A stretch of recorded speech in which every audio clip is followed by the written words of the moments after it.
Bonjour et bienvenue dans le podcast Écoute-toi, le podcast qui parle de psychologie et de développement personnel.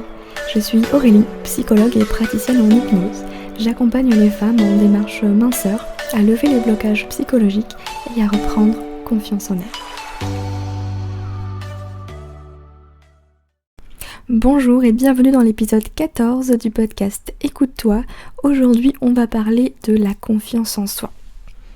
Est-ce que vous avez confiance en vous ? Est-ce que vous savez ce qu'est la confiance en soi ?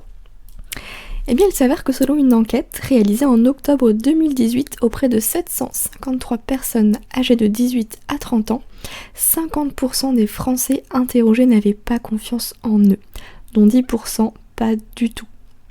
Le manque de confiance en soi touche certainement une personne sur deux encore de nos jours et c'est un motif de consultation courant. Bonne nouvelle, cependant, on peut tout à fait retrouver notre confiance en soi et je vais vous expliquer comment. Déjà, petite définition. Selon le Larousse, avoir confiance en soi, c'est avoir conscience de ses propres valeurs dans lesquelles on puise une certaine assurance. Selon Isabelle Filiosa, qui est psychothérapeute, la confiance en soi s'acquiert grâce à 4 choses. Une sécurité intérieure, une affirmation de ses besoins, une acquisition des compétences et une reconnaissance par les autres. En fait, la confiance en soi ne cesse de bouger au cours de la vie. Ainsi, on a la capacité de la développer avec divers outils et exercices. Cependant, il existe 2 étapes clés dans la construction de la confiance en soi.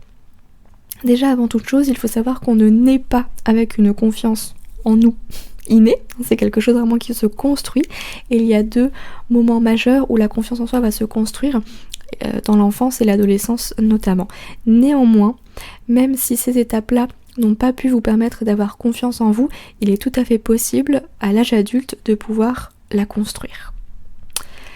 Donc comment se construit la confiance en soi ? Eh bien la confiance en soi, elle se construit principalement lors de l'enfance, notamment à 2 périodes décisives.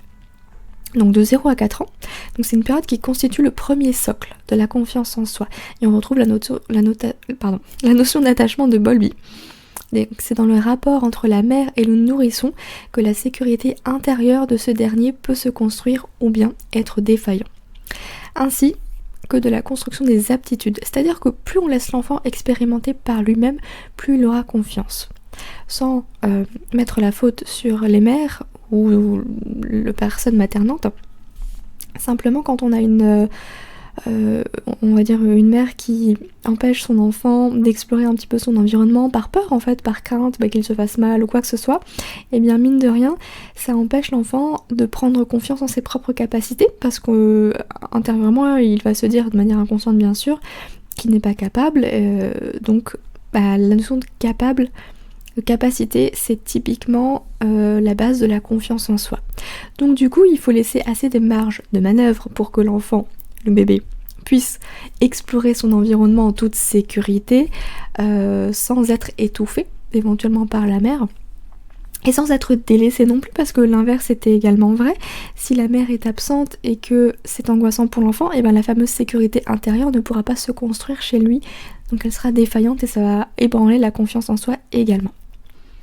Deuxième moment décisif, c'est l'adolescence, avec notamment le besoin de reconnaissance. Donc l'adolescent ne va exister qu'à travers le regard des autres. Et forcément, celui qui subit des moqueries aura beaucoup plus de difficultés à développer sa confiance en soi que celui qui est entouré par ses pairs. Donc si ces 2 périodes sont cruciales pour la construction de la confiance en soi, on peut tout à fait à tout moment de notre vie travailler dessus afin de la développer. Donc je vous rassure, rien n'est perdu. Et d'ailleurs, vous pourrez télécharger un e-book sur la confiance en soi avec quelques exercices totalement gratuitement que je vous mettrai dans les notes de l'épisode. Mais quelle est la différence avec l'estime de soi ? Parce que c'est vrai qu'on confond souvent confiance en soi et estime de soi. Donc selon le Larousse, l'estime de soi se définit par la satisfaction que l'on tire de n'avoir rien à se reprocher. J'aime pas trop cette définition. En gros, l'estime de soi, ça va être la valeur que l'on s'attribue, alors que la confiance en soi, c'est notre capacité. Donc dans l'estime de soi, on sera plutôt dans l'évaluation de soi-même et dans la perception du jugement que les autres portent sur nous, et de notre propre jugement bien sûr. Quelques petites choses pour travailler votre confiance en vous. Ça va peut-être vous surprendre, mais on va parler de la position de votre corps, car elle reflète bien plus de choses qu'on ne le pense. L'expression non verbale est bien plus présente que la parole dans la communication avec l'autre. Donc j'aimerais vous partager des éléments clés des postures de la confiance en soi. 3 choses. La première chose, c'est la verticalité, c'est-à-dire le fait de se tenir bien droit. N'hésitez pas à observer. Observez, je sais pas, des personnes qui vous inspirent, des personnes qui ont l'air d'avoir confiance en eux. Regardez comment elles se tiennent, comment elles parlent, qu'est-ce qu'elles dégagent. Vous allez voir qu'elles sont clairement bien droites, très verticales. Mais il y a également des gestes d'ouverture qui se traduisent notamment par les épaules en arrière, la tête bien droite. J'aimerais que vous regardiez peut-être vous-même, comment vous vous tenez. Est-ce que vous avez plutôt les épaules un petit peu enfoncées, la tête basse? Clairement, c'est des signes effectivement de manque de confiance en soi. Et rien qu'en prenant ces postures-là, du coup en se tenant bien droit, en ouvrant les épaules et en gardant la tête bien droite avec un regard empathique plutôt que l'évitement du regard et la tête basse, ça va vous permettre déjà d'être dans une disposition physiologique qui va favoriser la confiance en soi. Donc rien qu'avec ces 3 éléments, vous pouvez travailler votre confiance par l'expression corporelle. En programmation neurolinguistique, en PNL, la physiologie joue un rôle primordial, ce qui fait qu'il suffit de changer sa posture pour que son état interne change. Et c'est exactement la même chose avec la confiance en soi. Alors si vous êtes un petit peu sceptique, je vous invite simplement à essayer. Et pour accentuer encore ce phénomène, j'aimerais simplement vous proposer de faire comme si. Faites juste comme si vous aviez confiance en vous. Vous allez voir que votre inconscient sait exactement dans quelle posture se mettre, comment parler, etc. pour gagner la confiance en soi. C'est assez incroyable, même si ça paraît trop simple, effectivement, j'imagine que c'est ce que vous vous dites, mais vraiment n'hésitez pas, essayez. Ou simplement, si vous avez une personne justement que vous admirez par sa confiance en elle, faites comme si vous étiez elle. C'est un peu de la modélisation. C'est exactement ce que l'enfant fait. L'enfant va imiter justement les parents, les proches, etc.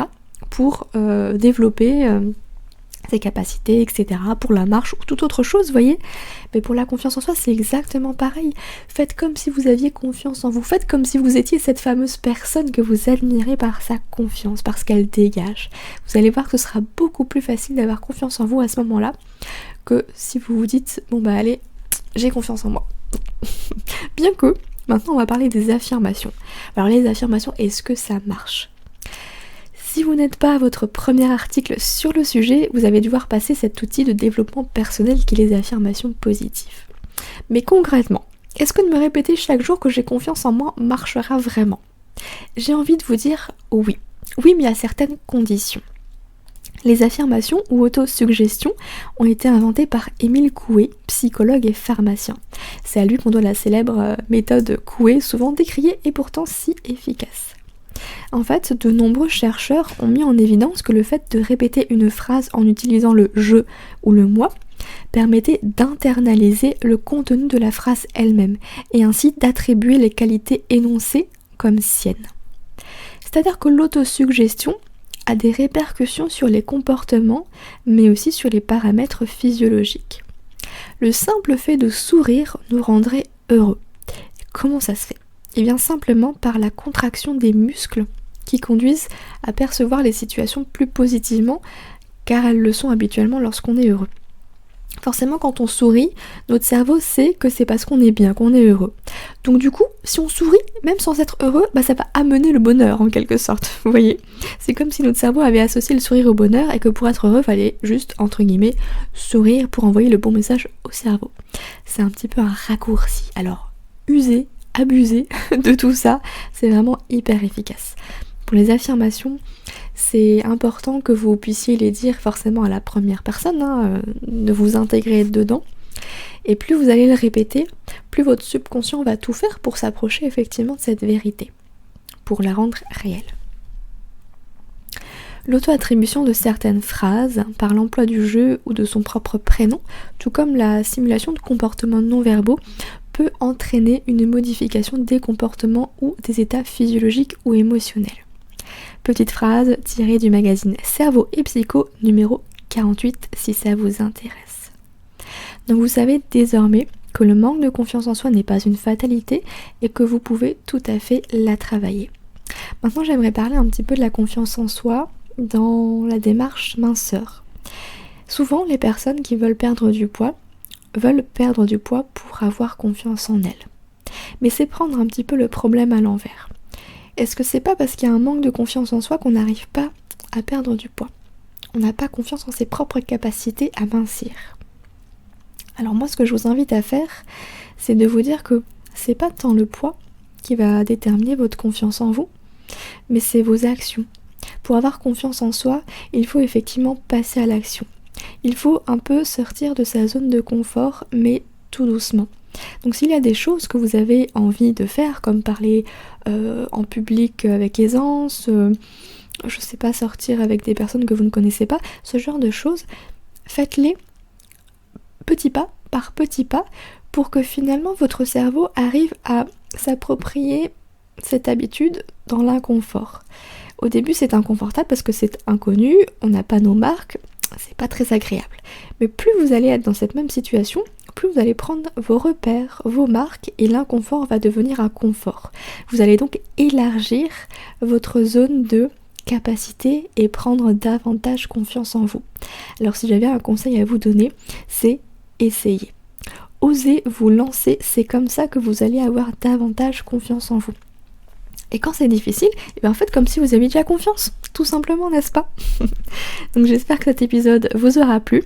Je vous invite, si vous le souhaitez, à télécharger mon e-book sur la confiance en soi avec des petits exercices à faire au quotidien pour l'améliorer chaque jour. Et je vous invite à éventuellement regarder l'article dédié sur la confiance en soi sur le blog à psypnose-newsbaumer.fr. Et moi je vous souhaite une très bonne journée, très bonne soirée. Prenez soin de vous et je vous dis à très bientôt.